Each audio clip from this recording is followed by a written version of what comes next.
Sahabat budaya dan pemirsa RRNet di seluruh Nusantara. Senang sekali, bahagia sekali kami kembali hadir menyapa Anda untuk malam hari ini. Dan beberapa waktu yang lalu kalau kita melihat ya hal-hal yang ada di Kota Kendari, nah salah satu yaitu perayaan Imlek, di mana saudara kita kaum Tionghoa ini juga merayakan Imlek untuk tahun kelinci air versi Sio. Ya, dan euforia dari kegiatan ini tentu kita menghargai bahwa kebebasan dalam melakukan ekspresi ini sudah diberikan oleh pemerintah, tapi juga kita melihat bahwa ada celah bahwa ini harus berkolaborasi dengan budaya-budaya lokal. Nah, untuk itu pada obrolan budaya kali ini kami hadirkan, dan saya tidak sendirian, saya bersama dengan teman saya, ada Mbak Yuli. Iya, selamat malam Bung Joni dan juga narasumber kita yang sudah hadir. Kok Joni ya? Iya. Malam. Ya. Iya, selamat malam kok Thomas, kok Hendy Tondo ya. Yang mana di malam hari ini sahabat budaya dan pemirsa RRNet kita akan membahas seputar akulturasi budaya dan tradisi Tionghoa di bumi Anoa. Ya, dan acara ini kita live langsung atau kita mengadakan di Vihara ya, Vihara Eka Dharma Manggala Kendari. Iya. Ini tempat juga lokasi umat Tionghoa merayakan ibadah kok ya. Iya. Ya, betul. Oke, baik. Kok ini euforia perayaan Imlek kemarin itu satu hal ya yang sangat menarik di Kota Kendari. Tapi kembali lagi kepada masalah budaya-budaya yang lokal ya. Nah, ini juga pemboran-pemboran dilakukan itu kan perlu dilakukan sehingga warga Tionghoa ini tidak berdiri sendiri tapi juga ada bersama dengan masyarakat. Nah, bagaimana selama ini implementasinya kok? Ya, baik. Terima kasih Bung Joni ya. Jangan tambah kok ya. Ya. Jadi kita untuk di Kota Kendari khususnya untuk tradisi Tionghoa kita, ini menurut cerita senior-senior kita boleh kata orang tua kita. Jadi beliau mengatakan bahwa sebenarnya jauh-jauh waktu terdahulu itu sudah sangat erat hubungan antara etnis Tionghoa dengan etnis setempat lokal di Kota Kendari. Orang di sini. lokal ya? Iya, lokal lah. Dan itu pun kita sebagai generasi penerus saat ini melanjutkan kembali apa yang telah dicanangkan oleh para pendahulu kita. Jadi salah satu bukti yaitu bahwa setiap kegiatan Imlek itu kita ada ciri khas satu itu ya, ini kita di belakang kita ini ada barongsai beberapa. Ya, dan ini Mbak Yuli ini kita baru ini Bung Joni kita baru adakan perayaan Cap Gome. Jadi perayaan Cap Gome itu sebenarnya puncak dari pelaksanaan perayaan Imlek. Ya.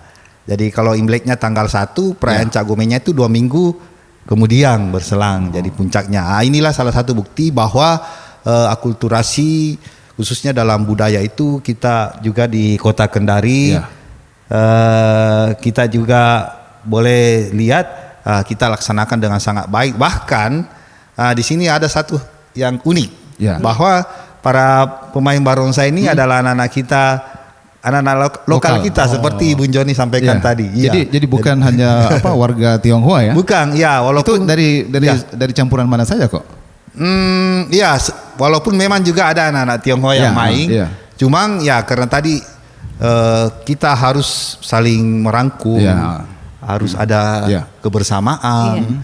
Makanya dari khususnya pengurus barongsai itu merekrut juga anak-anak kita yang lokal. Jadi yang unik ini anak-anak lokal juga terdiri dari beberapa suku. Suku apa saja ya kok? Sukunya ini ya Torajanya ada, orang Timurnya Floresnya ada. Orang Tolakinya ada. Jadi luar biasa lah. Itulah akulturasinya sudah ada. Betul-betul kita sangat kental, sangat terasa. Jadi rasa kebersamaan itu sangat erat sekali. Nah, kemudian Ko Heri, seperti apa sih bentuk-bentuk pelestarian budaya Tionghoa di bumi Anoa ini, Ko Heri? Ya, Mbak Yuli. Bentuk-bentuk pelestariannya mungkin salah satu sampai sekarang ini yang boleh kita lihat bahwa baik dari kita sendiri intern wihara itu masih sangat menjaga hubungan yang erat dengan khususnya tokoh-tokoh yang ada di Bumi Anoa ini. Jadi kemarin juga contohnya kita untuk menjaga kelestarian budaya ini, kami sangat berharap bahwa dari pihak pemerintah dalam hal ini mungkin Pak Wagub. Pak Wagub juga sebenarnya sebelum beliau menjabat sebagai wakil gubernur itu beliau masih di Konawe dulu, mendapat amanah bertugas. Kita sering membangun silaturahmi. Dan kami juga boleh menyampaikan bahwa beliau juga masih ada juga darah Tionghoa. Jadi gitu. Karena beliau juga kemarin kan di perayaan Imlek sempat hadir juga ya. Betul sekali, beliau juga menyempatkan. Jadi beliau setiap ada waktu kesempatan beliau menyempatkan waktunya untuk hadir bersama-sama di tengah-tengah kita untuk memeriahkan acara ini. Jadi ada kedekatan kok. Iya, jadi saling mempererat silaturahmi ya. Iya, betul. Iya. Dan juga sahabat budaya dan pemirsa RRI Net. Nah, kita mungkin bisa ke Thomas ini selaku juga ya. Ketua Muda-Mudi di Wihara Eka Dharma Manggala Kendari ya. Oke, nah ini kok Thomas, kegiatan Muda-Mudi kan tentu juga kita melihat bahwa ada upaya-upaya dilakukan dari kelompok muda-muda ini untuk bisa berbaur dengan masyarakat lokal ya. Nah, selama ini kok Thomas yang membidangi kepemudaan itu gimana actionnya? Oh iya, kita di kepemudaan ya banyak berhubungan dengan masyarakat, terutama dalam acara-acara ya. Contohnya barusan kita mengadakan pawai budaya barongsai ya. Jadi kita turun ke masyarakat jadi kita juga ikut merayakan secara tidak langsung budaya Tionghoa itu ya, terutama atraksi barongsai ya. Baik di mal-mal, barusan banyak yang rame. Mereka berkeliling, keliling kota. Keliling kota. Jadi di toko-toko juga ada, ya. Jadi di rumah-rumah juga ada, ya. Nah, jadi semua masyarakat bisa menikmati. Oh, bagaimana itu atraksi seni bela diri barongsai. Jadi barongsai itu juga ternyata bukan cuma bentuk kayak begini. Jadi di balik barongsai itu juga mereka perlu latihan. Seperti itu ya, harus ada latihannya ya. Betul. Jadi ada dari latihannya itu biasa disebut seni bela diri kungfu. Seperti itu ya. Dasarnya. Berarti ada pelatih khususnya juga nih kok ya? Iya, betul. Jadi yang memainkan barongsai ini menguasai kungfu juga gitu. Iya, betul. Basicnya itu. Bung Joni. Iya, basicnya. Jadi sebelum mereka melaksanakan atraksi barongsai, kita bimbing dulu, kita latih didik, ada dasar teknik bela diri kungfu, baru mereka bisa mainkan ini barongsai. Gitu. Oke. Tapi kalau kita lihat kok kan kalau seperti budaya-budaya lokal kan itu bisa diadakan setiap saat ya. Taruhlah seperti lulo itu setiap ada kegiatan boleh. Tapi kalau barongsai ini jarang-jarang dia memang ada momennya, momen-momennya tersendiri. Pas Imlek sampai dengan Cak Gome itu baru muncul. Ya, hadir dia. Cuma kadang tergantung juga Bung Joni. Kadang memang ada yang tertarik, biasa ada pesta pernikahan atau buka toko baru. Boleh juga bisa diundang Karena ini nanti barongsai mungkin kita lebih dalam bahas nanti di belakang, mempunyai banyak makna secara simbolik begitu. Nah, Bung Joni mungkin juga pemirsa RRI Net dan juga sahabat budaya juga pasti ingin tahu ya. Kan sekarang kita berada di Vihara Eka Dharma Manggala Kendari. Mungkin pemirsa RRI Net juga ingin tahu ya, mulai kapan berdiri vihara ini? Kok Thomas atau mungkin Kok Heri yang bisa mungkin saya lebih tepat karena Thomas ini generasi muda, saya ini generasi di atasnya sedikit. Jadi tapi sebelumnya Kok Heri sekarang sudah generasi keberapa yang ada di Kota Kendari ini? Warga Tionghoa generasi keberapa? Oh, ini kita rata-rata kalau saya ini sudah generasi ketiga. Ketiga. Kemarin Pak Wagub sempat juga cerita sedikit historis. Kalau Pak Wagub itu boleh dikata masuk generasi kedua. Yang generasi pertama yang Toto betul ya? Yang Cina Toto ya. Yang Toto betul. Cina Toto itu masih murni, dia belum ada campuran. Okay. Nah, bagaimana juga Kok Heri mungkin ya kedekatan masyarakat Tionghoa dengan masyarakat Bumi Anoa ini, Kok Heri? kita selama ini dengan warga saudara-saudari kita, warga lokal itu boleh dikata juga sangat-sangat hubungan sangat harmonis lah. Jadi terciptanya toleransi itu kita sangat rasakan sampai saat ini. Karena contohnya tadi saya uraikan di depan, ini pemainnya semua dari anak-anak kita sendiri muda-mudi lokal, semua muda-mudi. Terus dari pihak orang tua, sekolah juga sangat mendukung. Karena mau tidak mau kita harus minta izin ke guru-gurunya. Karena ini mereka terasinya kadang sampai seminggu keliling kota seperti tadi Dek Thomas sampaikan. Jadi butuh dukungan juga dari pihak sekolah, pihak orang tua. Dan kalau tadi Dek Thomas sampaikan di masyarakat, apabila kita udah atraksi di mana-mana itu masyarakat juga sangat antusias, gembira begitu. Ini mungkin karena jarang-jarang ya. Betul, jarang setiap saat. Sekali setahun mungkin kok ya. Ya, dikatakan boleh setahun sekali baru ada. Biasanya juga ini atraksi kita laksanakan pas ada ulang tahun Kota Kendari, ulang tahun provinsi. Nah, biasa kita diundang. Begitu. Artinya sudah mulai dikenal di pemerintah sehingga itu bisa dimanfaatkan kalau ada momen tertentu. Jadi kita juga memang perlu ada hubungan dari pihak pemerintah. Nah tadi Mbak Yuli masalah wihara ya.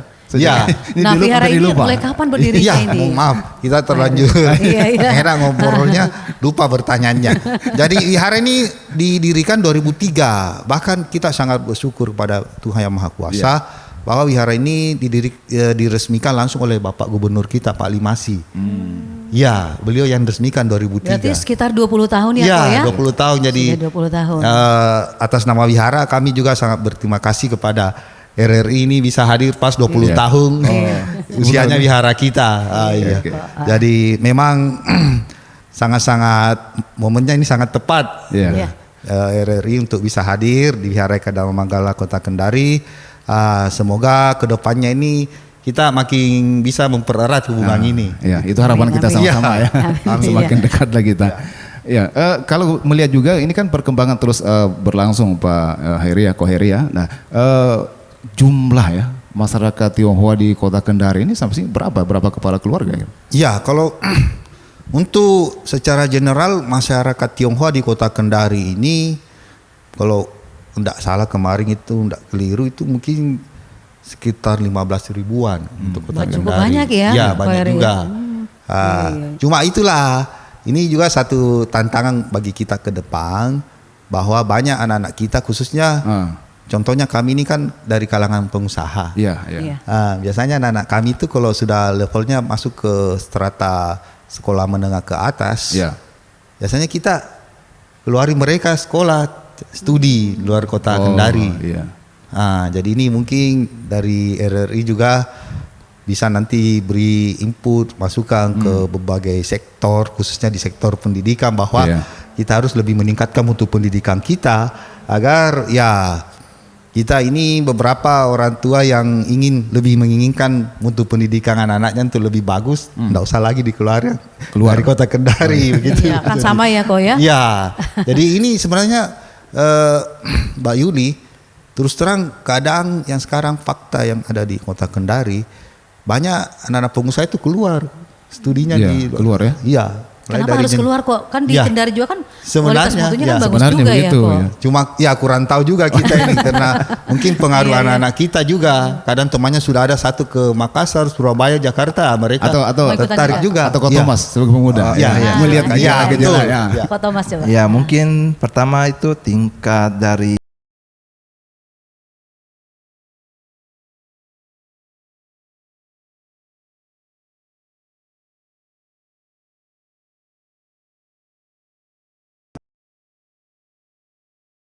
saingannya kan supaya lebih maju lagi mungkin ya Ko ya. Jadi ada daya seperti punya kebanggaan tersendiri mungkin.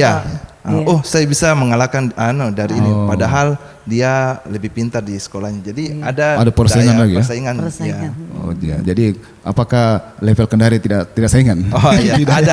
Ada. Cuma mungkin ada daya tariknya tersendiri kalau di kota besar. Ya mungkin Ko Heri bisa mungkin menjelaskan juga kepada pemirsa RRI Net dan kan kalau kita melihat ya dalam perayaan Imlek ini kan nuansanya warna merah semua. Kita sekarang kan pakai baju merah Merah juga semua, ya. Oh iya. ya pemirsa Iya. Renet. Nah mungkin di sini seperti ada juga lampion-lampion merah yang kita lihat. Nah ini mungkin punya makna kok. Mungkin kok Betul, Eri atau kok betul Thomas. sekali. Iya. Thomas lah bisa lah kalau Iya, ayah. iya. Ini berdasarkan kayak cerita Tiongkok kuno. Iya, Ya.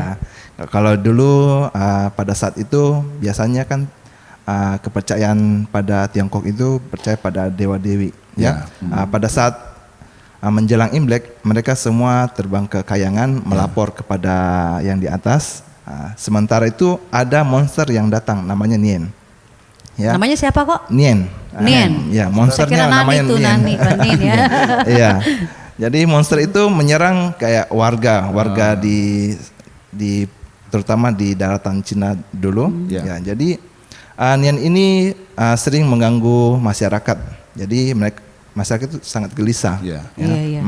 Kadang makan anak-anak ya. Jadi ternyata untuk mencegah dan mengusir monster ini salah satunya mungkin itu warna merah. Ya. Iya. Dan salah satunya juga itu ini. Barongsainya merah juga ya. Iya. Jadi dulu ada seperti semacam singa yang kayak barongsai ini menyerupai barongsai yang pernah menyelamatkan warga. Supaya tidak terganggu dari monster. Cuma itu monster cuma datang satu kali. Berikutnya warga juga membentuk menyerupai barongsai. Berarti di sini kok sebagai penyelamat ya? Ya, penyelamat. Seperti itu ya pemirsa. Selain itu merah itu kayak warna yang sangat menyilaukan untuk warna itu monster Nien itu. Berani ya. Iya. Jadi monster itu takut warna merah. Gitu. Habis itu beberapa cerita juga itu kalau warna merah itu melambangkan keberuntungan. Keberuntungan ya. Kira keberanian. Hoki. Jadi bagus. Orang Cina kan butuhnya namanya keberuntungan hoki supaya dapat dalam hidup itu keberuntungan. Rezeki yang bagus mungkin. Kedepannya di dagang ya. Iya. Apalagi awal tahun doanya pasti dapat rezeki dulu. Nah selain itu juga kok kan ada saya lihat ini kayak lampion-lampion merah semua juga. Iya. Nah punya makna juga mungkin itu kok ya. Iya, lampion juga yang tadi cerita tadi itu Nien tidak suka warna yang menyilaukan seperti jadi butuh lampu yang penerangan. Gitu. Jadi ada juga kayak angpau yang dikasih anak-anak. Itu juga kenapa harus ada angpaunya itu kan kadang ada yang berikan angpau untuk orang tua sekian. Ini jangan-jangan minta angpau sebentar nih. Nah coba mungkin kalau Thomas bisa menjelaskan ya. Iya, angpau juga kan Nien juga kan suka makan anak-anak. Jadi untuk mencegah dikasih angpau yang warnanya merah supaya menangkal. Sebagai penangkal Ya istilahnya saya tambahkan sedikit tolak bala. Seperti itu tolak balanya ya. Iya. Oke. Tapi selain barongsai ini kok ya. Nah tradisi lain yang ada di warga Tionghoa itu apa saja lagi? Dan bagaimana pelestariannya? Oh iya, kalau tradisi kita juga syarat lah. Ada tradisi makan. Kalau di Jawa dibilang makan ini apa? Onde-onde. Ronde. Kalau kita onde-onde di sini. Terus ada juga makan kue bacang. Ada juga makan kue bulan. Nah, itu sampai sekarang masih diterapkan sampai sekarang. Kok kayaknya dipilih-pilih seperti begitu kok? Tapi itu memang ada waktu jadwalnya. Ada ya. Seperti itu. Tidak setiap hari kok. Tidak setiap hari. Siapa tahu ada yang meminta jawab pokoknya. Tidak setiap hari. Seperti tadi Johnny bilang bahwa Imlek ini barongsai hadir pas dalam rangka Imlek ya. Tapi ya itu kalau untuk yang tadi saya sebutkan kayak festival kue bulan ada juga waktunya khususnya. Ya betul khusus dia. Seperti semua. Juga Bung Joni juga Ko Thomas sama Ko Heri kan di depan kita juga ada kan kue-kue ini. Nah ada warna salah merah, satunya, ada kue esus ini. Tadi kan saya sempat bincang-bincang di awal tadi ya sama Ko Thomas. Nah ini katanya ini kue apa namanya yang merah-merah dari ketan? Kue kurah. Kue kurah kan itu ada yang isinya cangkuli dari kelapa ya, pakai gula merah. Terus ada juga yang pakai kacang hijau.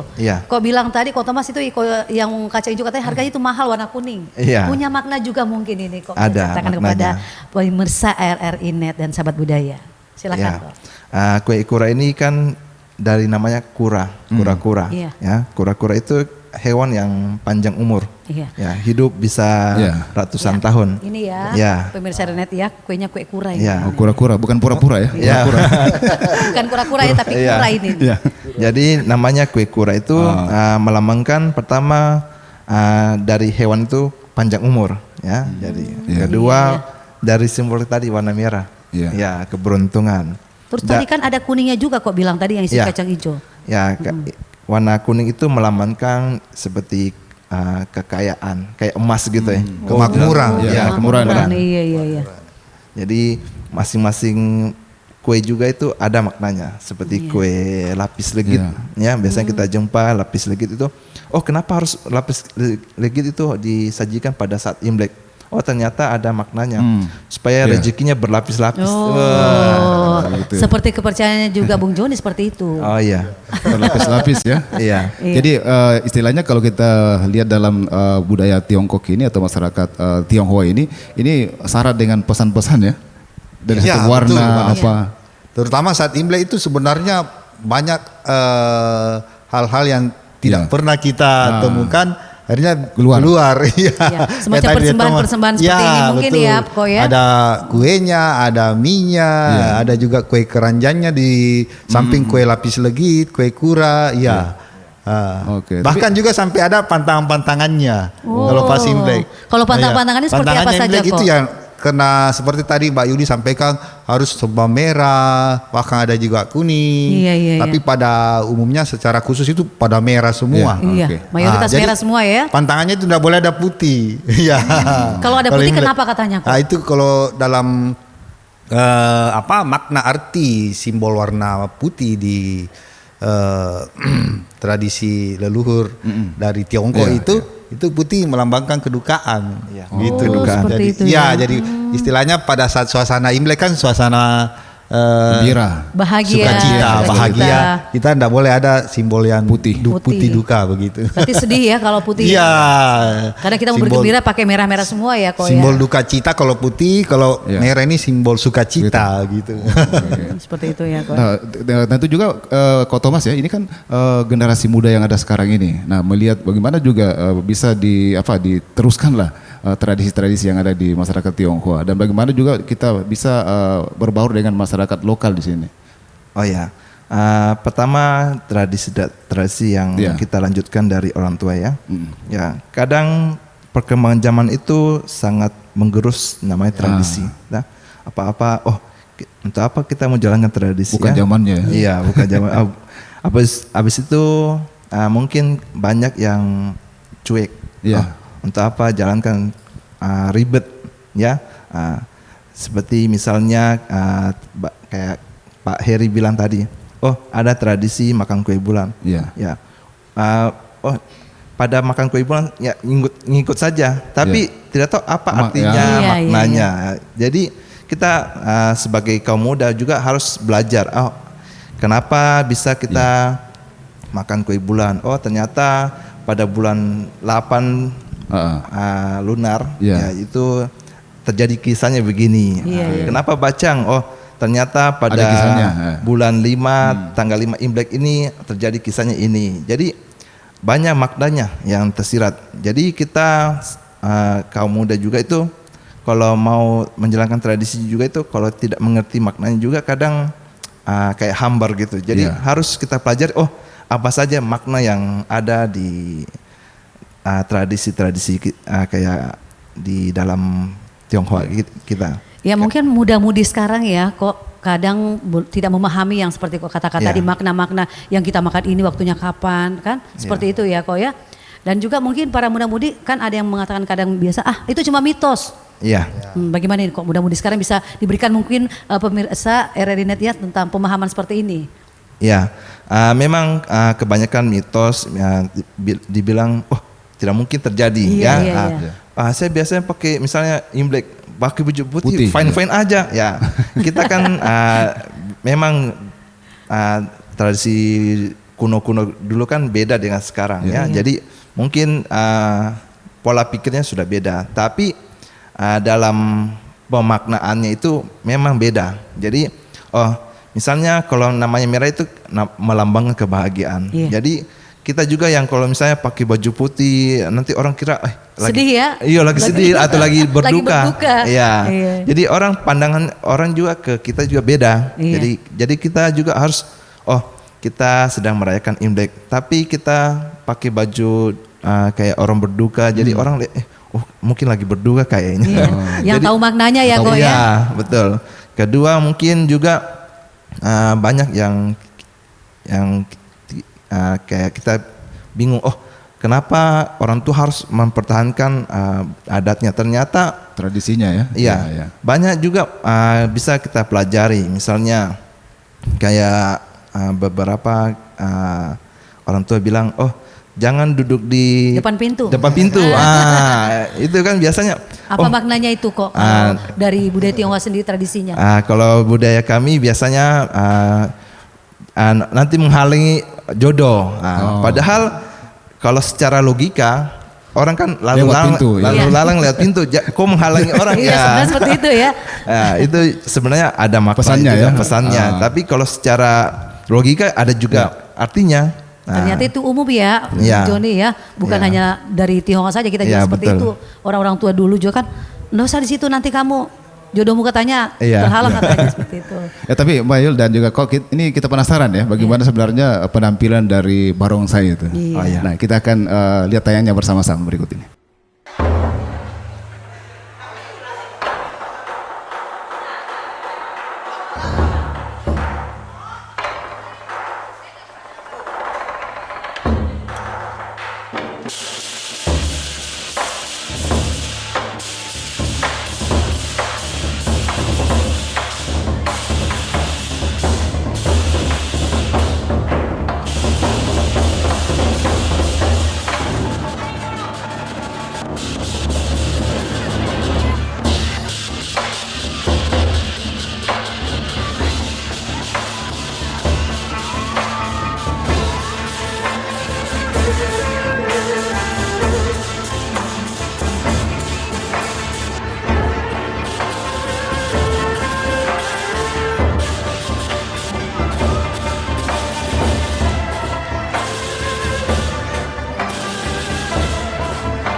Dan sahabat budaya dan pemirsa RRI Net, baru saja kita menyaksikan acara barongsai ya, yang mana tadi Bung Joni, asik sekali ya Bung Joni. Iya asik sekali, lincah kemudian berbagai variasi ya yang bisa kita saksikan. Tadi Bung Joni tahu siapa itu di dalam barongsai tadi? Nah ini yang kita tahu lagi dengan Ko Heri.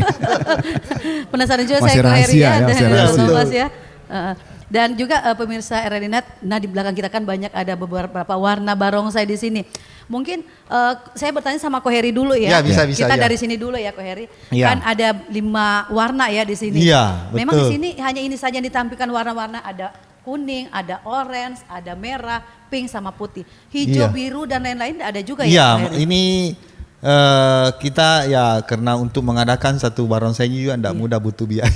Oh, seperti itu ya pemirsa RRI Net. Kita secara bertahap Mbak Yuli kita ini sediakan. Yang ini dulu saja yang ada dulu ya, Ko Heri, Ko Thomas. Nah, yang usus saja dulu. Yang ada dulu ya. Iya. Nah mungkin pemirsa RRI Net dan juga sahabat budaya di seluruh Nusantara, kita mungkin ingin mengetahui juga ya, Bung Joni, warnanya kan warna kuning ini barongsainya. Mungkin Ko Heri bisa menjelaskan kepada pemirsa RRI Net dan juga sahabat budaya, apa sih makna warna kuning ini, Bung? Iya. Ko Kalau Heri? menurut tradisi dari orang-orang tua kita bercerita ke kita bahwa kalau warna kuning ini sebenarnya pemimpinnya ini.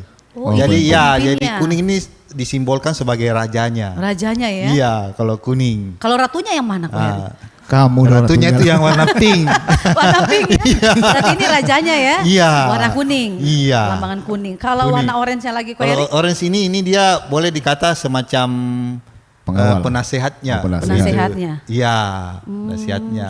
Dia semacam juru damai lah dia juga istilahnya begitu. Oh seperti itu Kalau ya Ko Heri. Iya. Kalau warnanya. masuknya lewat mana nih Ko Heri? Lewat bawah masuk ke dalam, sini baru ya? ada sarungnya. Iya. Ada sarungnya juga. Sarungnya istilahnya badangnya kalau sarungnya. Badannya. Berapa Badan, orang iya. kalau masuk di barongsai Kalau- di sini? Kalau dengan Kalau badannya itu, Ko barongsai Heri. aslinya dulu di zaman dulu dari tempat asalnya di Tiongkok itu sampai 3 orang di dalam. Sekarang sampai sudah 3 dimodernisasi jadi sisa 2 orang. Dua, Iya, Oh, sisa tinggi 2 orang. sisa 2 orang. Nah Iya. tadi kan sudah orange, sekarang merah lagi nih. Kan tadi ini rajanya, Ya, ini ini penasehatnya. penasehatnya. Nah kalau Ya. merahnya apa ini? Kalau kita Apa dayang-dayangnya tuh apa ke ini? merah ini, merah dia ini panglimanya. Panglima yang Oh, sama panglima. warna baju saya. Ya, pemirsa. Ini. ya, Sama Ko Heri merah. ya merah panglimanya. Jadi kalau yang merah ini biasanya dia lebih progresif, lebih aktif. Lebih liar ya, ya, karena liar. sebagai panglima Iya. dia lebih mobile. Menguasai ya. Iya. Iya, berarti merah ini tadi Sebagai panglima, panglima. dia. Iya. Raja, Ya. penasehat, panglima. Limanya, Kalau iya. warna pink tadi ini, Itulah dia. Ini warna jago-jago saya juga ini, Iya. Pak Heri. Kalau pink kan identik dengan feminim. feminim. Ya. yang Jadi- muda-mudi suka juga ya. Ya, terutama cewek-cewek kan Ya, suka kalau cewek-cewek. warna Ya, pink. oh. Jadi simbolnya ini dia wanitanya. gitu. Wanitanya, Ya. ratunya seperti itu Ratunya ya. lah, Pak Heri, permaisuri Kota ya, Mas. Permaisurinya. Ya. Kalau warna putih jangan dibilang yang berduka Ya ya. tidak. Kalau putih ini dia sebagai rohaniawannya, gitu. Sebagai apa ya? Kalau rohaniawannya ya.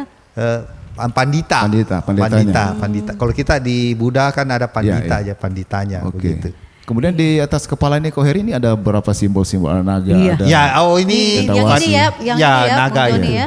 Ya, jadi Ada naganya ini. Sebenarnya ini simbol-simbol yang tertempel di barongsai ini sudah merupakan kreasi daripada kreasi, ya. kreator dari yang membuatnya. Iya. Iya. Jadi- Tapi tidak semua ini Ko Heri kalau pakai ini naga saya lihat ini.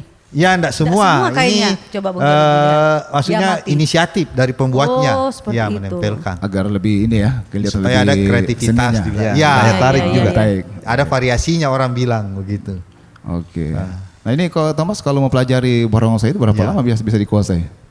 Ya kalau untuk seni bela dirinya itu sangat lama juga. Ya minimal 3 bulan ya. Oh, cukup Iya. lama juga ya latihannya. Ya. Karena dia membutuhkan ketahanan fisik. Itu basic. Ya, Basic. basic. Oh, Iya. basicnya 3 bulan ya? Ya, terutama namanya kuda-kuda. Iya. Oh. Jadi biasanya barongsai itu Mungkin Ko Heri coba bisa contohkan mungkin Ko Heri. Ko Thomas Ya, ya. coba. Jadi- Iya, bagaimana gayanya? kuda-kuda harus Iya. kuat. Kuat ya? Ya. Oh. Jadi ini harus kuat. Jadi orang Pertahanannya ya. ya. betul. Jadi mereka bisa Tahanan. berdiri di atas. Berdiri di Ya. Berarti diinjak ke sini lagi ya? Ya, Ada yang naik ke diinjak. sini. Ya, Ya, nanti bahu juga. bagian yang kepala. Kalau saya yang panjat bahaya ini pemirsa. Atau Berat. coba. Bisa jatuh pertahanannya. Tapi yang kalau yang sudah kuat bisa. Bisa. Ya? Kalau yang sudah terlatih bisa. Yang terlatih. Seperti itu. Iya. Iya. Bisa-bisa ya saya yang jatuh ke bawah Iya. pemirsa. Iya. Ah. Ya. Dan juga mungkin pemirsa RRI.net dan juga sahabat budaya, kita juga, saya sendiri juga ingin tahu ya Ko Heri, Iya. Thomas. Nah mungkin bisa diceritakan juga sejarah asal usul barongsai ini. Permainannya permainannya Iya. kapan? Barongsai sebenarnya memang dari tanah Tiongkok. Tiongkok ya? Oke. Tapi sudah Adaptasi barangkali ke sini ya? Iya. Jadi ini tradisi sebenarnya usianya juga sudah sekitar 5.000-an tahun. Iya. Cukup lama juga ya pemirsa ya. Bahkan tadi saya sampaikan Mbak Yuli ini dulu dimainkan oleh 3 orang kalau dari negeri asalnya di Tiongkok.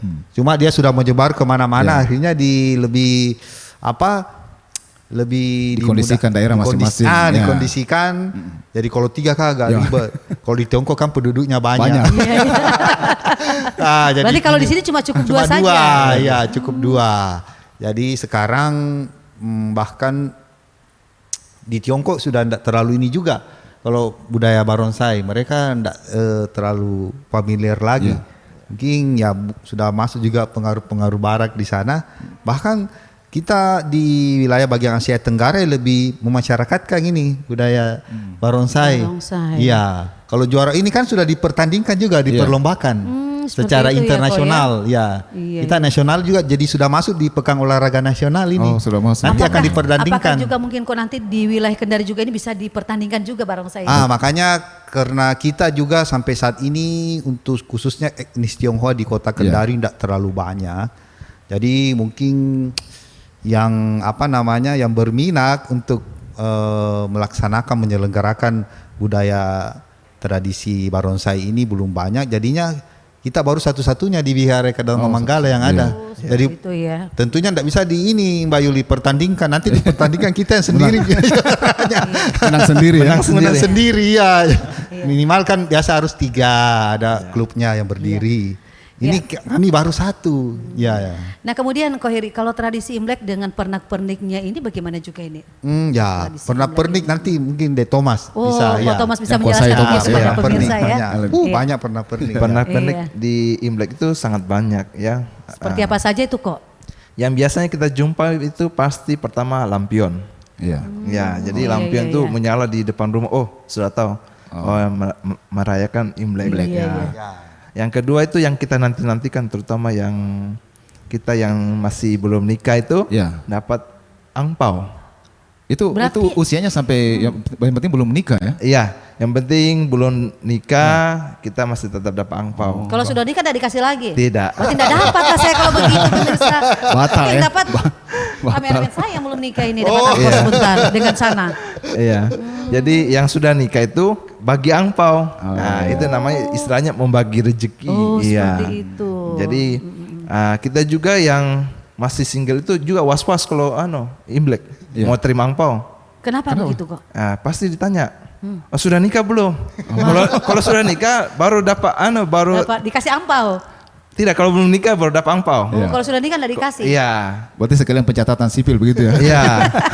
Berapa jumlah yang belum nikah? Iya, jadi kita juga salah satunya yang kita tunggu-tunggu itu angpau. Jadi terutama juga anak-anak kecil, paling senang dapat angpau. Tapi kok itu isinya berapa biasa? Ya itu variasi. Kasih bocoran kok. Ya relatif. Itu relatif ya? Bukan tidak ada standarnya? Iya, tidak ada standarnya. Jadi itu cuma makna. Jadi makna simbol kebahagiaan itu saling berbagi. Iya. Tapi warna merah juga lagi angpaunya. Iya. Kenapa bukan warna lain lagi itu kok di angpaunya? Iya. Apa memang tidak boleh harus warna merah di situ juga? Sebenarnya dari kata angpau saja itu sebenarnya itu sudah dialek dari bahasa daerahnya di Tiongkok. Padahal amplop merah. Iya. Apa itu artinya amplop merah? Amplop merah. Iya. Artinya seperti itu. Kalau bahasa Mandarin itu hongpao. Jadi amplop warna merah. Jadi hongpao. Iya. Jadi kalau biasanya pada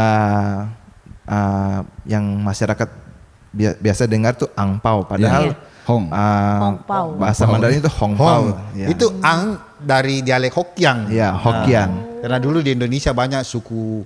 Jadi di tanah Tiongkok itu kan daratan Tiongkok banyak suku juga mereka di sana. Iya. Banyak migrasi ke Indonesia. Mereka suku Hokkien. Suku Hokkien itu merah dibilang ang. Iya.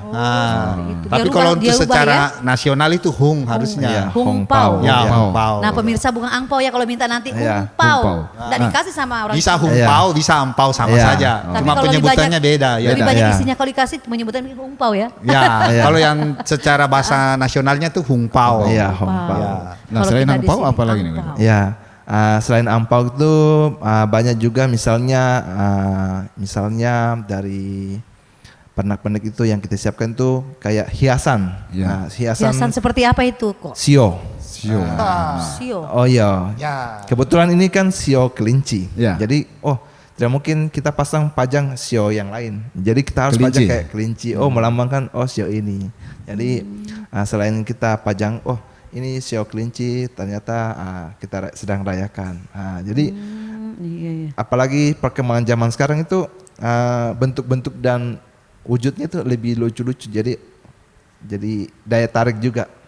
Iya, jadi saya tambahkan sedikit dari Dek Thomas karena tadi Dek Thomas sampaikan bahwa ini sudah tahun ini masuk dengan simbol kelinci, kelinci air dengan unsur air. Unsur air kelinci air. Jadi sionya kelinci, unsurnya air. Jadi tiap tahun itu berubah terus, tidak pernah ini sama. Walaupun kelinci bisa beda. Ya, kelinci bisa beda. Jadi tahun 12 tahun kemudian itu nanti sio kelinci lagi yang kembali. Ya, jadi sirkulasinya itu 12 tahun. Iya. Cuma bukan kelinci air lagi, beda lagi. Beda elemen gitu. Beda elemen. Iya. Jadi ini tahun ini dalam tahun baru Imlek 2023 ini kalau dihitung Imleknya sebenarnya itu sudah 2574 tahun yang lalu hitungannya. Kalau kita untuk Masehi baru 2023. Iya. Jadi masuk ke unsur kelinci air. Jadi itu pemaknaannya luas lagi. Jadi maksudnya tahun ini itu akan lebih banyak unsur-unsur air. Mungkin nanti beberapa bagian tempat daerah mungkin akan kelebihan air. Jadi banjir lah. Ya banjir lah ya. kalau begitu. Tapi sebenarnya dalam makna tradisi Tionghoa air juga merupakan rezeki. Jadi kita juga tidak boleh terlalu takut dengan air ya. Ya, takut dengan air. Terus kelinci juga membawa sifat itu lemah lembut. Bahkan dia dikatakan juga simbolnya lebih gesik, lebih lincah. Jadi kita diharapkan jadi di situ sebenarnya ada tersimbol makna harapan. Bahkan doa di situ nanti. Bahwa semoga nanti ini tahun ini kita bisa lebih sukses ekonomi lebih menggeliat. Apalagi selesai COVID ya mudah-mudahan. Begitu kurang lebih. Iya. Nah kok ini kalau kita lihat juga kok Thomas ya daya tarik dari generasi muda untuk mempelajari tradisi Tionghoa ini atau pernak-perniknya itu bagaimana? Iya. Pertama yang kayak tadi saya bilang mungkin sekarang lebih unik. Jadi banyak pernak-pernik dari Imlek ini yang lebih kayak terutama kaum cewek-cewek lebih unik-unik dan lucu-lucu. Jadi keunikannya itu yang di mana itu kok? Thomas yang cewek itu bukan cewek Mas. Bukan cewek. Jangan lirik ke dia Mas. Liriknya jangan ke dia. Iya. Misalnya Hong Pao itu tidak bentuk kotak sekarang. Ada bentuk kayak kelinci. Itu daya tarik juga. Variasi sudah variasi. Unik. Jadi kenapa jadi mereka bisa simpan jadikan hiasan. Ada juga hiasan-hiasan yang lain. Bahkan lampion juga itu bukan cuma dari kertas. Sekarang juga ada lampu LED. Jadi warna-warni. Tapi dikondisikan sesuai harganya juga. Jadi makin meriah, makin jadi daya tarik juga. Jadi kalau Hung Pao zaman dulu itu cuma sekedar amplop merah saja. Sekarang punya gambar-gambar tersendiri ya. Sekarang sudah mungkin bisa jadi koleksi bagi cewek-cewek dikatakan tadi. Ya jadi memang kalau kita melihat perkembangan yang ada saat sekarang ini kegiatan dari warga Tionghoa juga ini mengikuti zaman yang ada ya. Betul. Tapi perkembangan zaman yang begitu pesat sekarang ini, apakah ini bisa terus dilestarikan? Ini betul tantangannya ini kita ke depannya. Soalnya tadi Dek Thomas ada menyinggung sedikit. Sudah agak kekhawatiran ya? Iya kekhawatiran karena terus terang memang budaya-budaya dari luar juga banyak masuk kita. Cuma ya inilah tanggung jawab kita, khususnya kita sebagai garda terdepan di wihara, ini tanggung jawab moral kita semua, bagaimana bisa mengawal tradisi ini jangan sampai tergerus oleh budaya-budaya dari luar. Jadi makanya setiap ada waktu-waktu tertentu untuk kita mengadakan mengingat memperingati kembali perayaan seperti Imlek, tradisi Imlek, tradisi makan kue, festival kue bulan, festival bacang itu tetap kita laksanakan dengan segala upaya kita tetap kawal itu agar tujuannya generasi muda ini jangan sampai terlupakan. Tapi kan Koheri kita ingin bahwa budaya ini kan tidak hilang ya. Iya. Dan juga diakui oleh pemerintah daerah. Betul. Nah, bagaimana upaya dari Koheri dan teman-teman ini agar itu bisa ada kegiatan Pemprov atau ikut juga lah di situ? Iya. Kalau kami dulu sebenarnya sebelum menjadi ketua wihara, lebih awal ini kami diberi amanah di wihara ini sebagai ketua barongsai sebenarnya. Jadi kalau untuk cerita barongsai sejarah historis di wihara ini kami seluk-beluknya sangat mengetahui. Ini patut juga para pemirsa RRI khususnya bisa mengetahui bahwa ini ada suatu hal yang boleh dikatakan patut kita harus ketahui bersama-sama bahwa sejarah barongsai di Wihara Eka Dharma Manggala ini bisa hadir karena bantuan juga dari pihak pemerintah, terutama pada saat itu mantan gubernur kita Pak Nur Alam yang memberikan bantuan barongsai 2 ekor. 2 ekor ya? Baru 2 ekor, iya. Jadi dia nih ceritanya beranak pinak juga, sampai bisa maju. Jadi inilah juga kita dari pihak wihara selalu senantiasa menjalin hubungan. Bukan bahwa dari pihak wihara tidak bisa mengadakan, tapi maknanya akan lebih terasa lebih bagus kalau dari pihak pemerintah yang memberikan perhatian bantuan. Jadi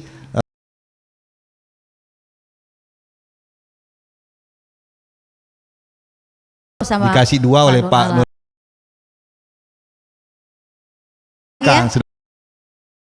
Kalau misalnya kok barongsai nilainya berapa ini? Nah ini sekarang kalau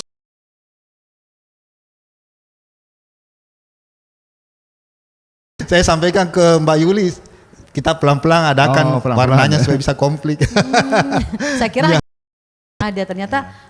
Itu baru barongsainya, belum yang lainnya kan ada alat musiknya, belum pakaiannya. Iya, itu masih satu paket barongsainya saja. Jadi kepala dengan semua dengan pakaian satu set itu 7 juta rupiah harganya. Kalau untuk pakaian pemainnya yang mau pakai itu kita biaya tersendiri lagi untuk beli. Begitu. Semoga bisa nanti beranak pinak tambah banyak lagi, ada warna-warna yang lain nanti ya kok, mudah-mudahan pemerintah bahkan juga. Sebenarnya ini barongsai masih kurang. Dia setiap pagelaran harusnya ada naganya. Liong, liongnya, seperti itu. Harus begitu ya. Ya, mudah-mudahan nanti kedepannya mohon doa dari RRI juga kedepannya ini kita bisa siapkan naganya. Jadi tahun depan kita siaran dalam rangka Imlek sudah ada naga, kita bisa ulas lagi naganya. Mudah-mudahan juga pemerintah Kota Kendari juga pemerintah Provinsi Sulawesi Tenggara bisa memberikan bantuan juga nanti ya. Sebenarnya gitu. Jadi kalau dari pihak pemerintah yang memberikan support partisipasi, berarti kita sangat erat hubungan kita baik pemerintah maupun dari pihak rumah ibadah begitu. Oke. Tapi kalau dalam setiap penampilan yang dilakukan oleh teman-teman dari vihara ini, bagaimana minat masyarakat yang menyaksikan itu? Wah luar biasa. Kalau kami dulu itu biasa sering pawai, jadi 17 Agustus, baik ulang tahun Kota Kendari, ulang tahun dari Pemda Provinsi. Itu waduh kita nggak bisa jalan kalau barongsai sudah turun, itu masyarakat sudah dikerumuni kita. Khususnya di Masjid Al-Markas Al-Kausar Al-Markas di Makassar ya. Al-Kausar Al-Kausar. Al-Kausar itu kalau kita sudah tiba di sana, waduh, kita sudah tidak bisa jalan karena antusiasnya masyarakat itu luar biasa. Apalagi di situ kan boleh dikatakan pusat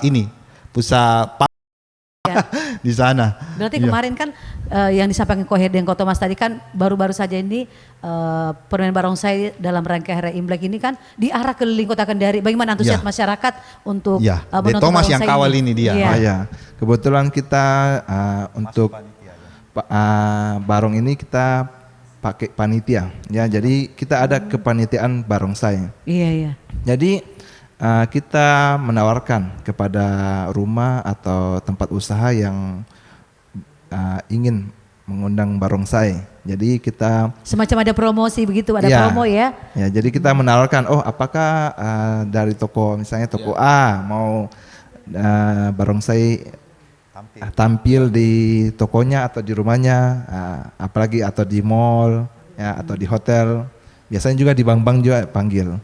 Jadi kita menawarkan lalu di hari sekian kita tampil. Ya, jadi antusias dari masyarakat itu sangat senang, apalagi yang mau foto, antri, foto ya, selfie ya. Iya, kita lagi atraksi, jangan dulu, masih atraksi.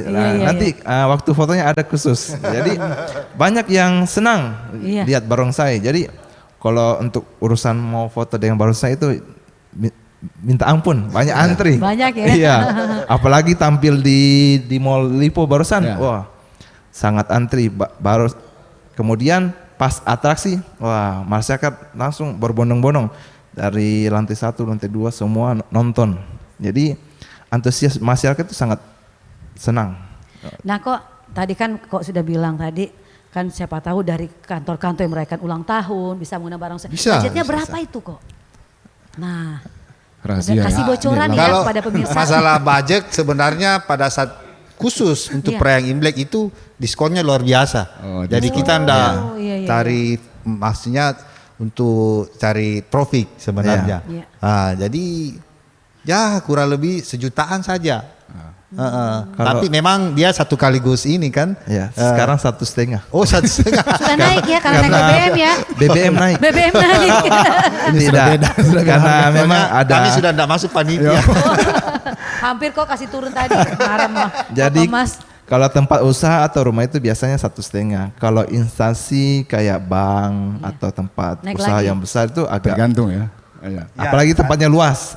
Itu kan butuh tenaga yang ekstra. Jadi agak naik lagi sedikit ya, antara 2 sampai 3 juta. Nah, kalau misalnya dipanggil khusus yang rumahan misalnya. Rumahan juga 1,5. Oh, 1,5. Tapi kalau misalnya di selain Imlek itu dipanggil khusus harinya itu beda lagi. Oh, berarti ada harga khusus di perayaan Imlek itu ya, ada diskon. Iya. Ya, karena istilahnya pada saat Imlek itu grosiran karena banyak yang undang kan. Iya, banyak undang. Kalau di luar Imlek kok, di luar Imlek berapa lagi tuh? Nah, itu kalau di luar Imlek itu yang kemarin saya dengar itu standarnya itu minimal 12. Wah, cukup mahal juga ya pemirsa, 12 juta. Dari 1,5 jadi 12 juta. Berapa makanya itu? tadi saya bilang Mbak Yuli diskonnya besar-besaran kan kalau Imlek. Besar-besaran ya Imlek. Jadi harus tunggu Imlek kok ya. Ya, tunggu Imlek baru. Bandingannya berapa juta lebih 10 ya? Iya, 10 jutaan bedanya. Jadi kalau mau undang barongsai RRI nanti pas Imleknya main di kantor. Kita beda hari sebenarnya. Beda hari. Nah juga kok bagaimana memaknai Imlek dan tahun kelinci air ini bagi warga Tionghoa ya? Oh iya. Jadi semoga lah kita pada tahun kelinci air ini, karena air itu sebenarnya merupakan simbol rezeki juga, kesejahteraan air ya. Jadi selama 2 tahun ini kita kan ya seluruh dunia mengalami yang namanya pandemi ya. Semoga lah di tahun 2023 ini perekonomian kita sudah bisa mulai lebih tumbuh lagi seperti halnya dengan simbol air tersebut, dan dikaitkan lagi dengan sionya kelinci itu. Dia lebih lincah, lebih gesit, ya. Filosofinya. Ya, filosofinya di situ kita diharapkan ya dari berbagai stakeholder itu bisa lebih terpacu, bisa lebih mobile lah. Memotivasi. Tadinya 2 tahun ini kita agak terkurung, mungkin di tahun 2023 ini kita sudah mulai bisa berani lebih leluasa lagi. Amin, gitu. amin ya. Ya, dan Kok Thomas untuk kedepannya bagaimana dengan pengembangan budaya Tionghoa ini? Ya, kita terutama dari kaum muda. Tentu saja pertama kita tetap harus melestarikan budaya, ya terutama dari barongsai. Pasti kita utamakan seperti benih-benih baru. Jadi kader baru. Pengkaderan. Jadi kita perlu namanya kaderisasi supaya budaya ini tidak putus sampai di sini. Jadi kita juga perlu namanya saling berbagi, terutama teman-teman kita yang masih muda. Selain barongsai mungkin ada tradisi-tradisi yang lain yang kita perlu berbagi supaya mereka tidak ketinggalan. Ya, jadi jangan karena zaman sudah canggih serba gadget. Ya, tradisi ditinggalkan. Oh, yang ada itu main Mobile Legend atau main yang lain yang serba instan. Jadi jangan karena zaman yang sudah modern kita melupakan tradisi. Atau barongsai dibuat dalam gadget. Ya, jangan sampai kemudian barongsainya masuk di gadget. Ya, jadi main barongsai di HP. Tetap ada pengkaderan kepada generasi budaya muda-mudi. Ya, dan Ko Heri dan Ko Thomas ini kita bincang-bincang masih banyak kita obrolkan ya, tapi ya kita dibatasi waktu. Nah, kami akhiri kebersamaan kita. Terima kasih, mudah-mudahan apa yang kita perbincangkan dalam obrolan budaya kali ini akan bisa membawa manfaat bagaimana kita melakukan akulturasi, kemudian bagaimana pengkaderan, kemudian tradisi ini bisa tetap lestari. Saya Joni Jovianus. Dan saya Yuliana Linda mengucapkan terima kasih dan selamat malam.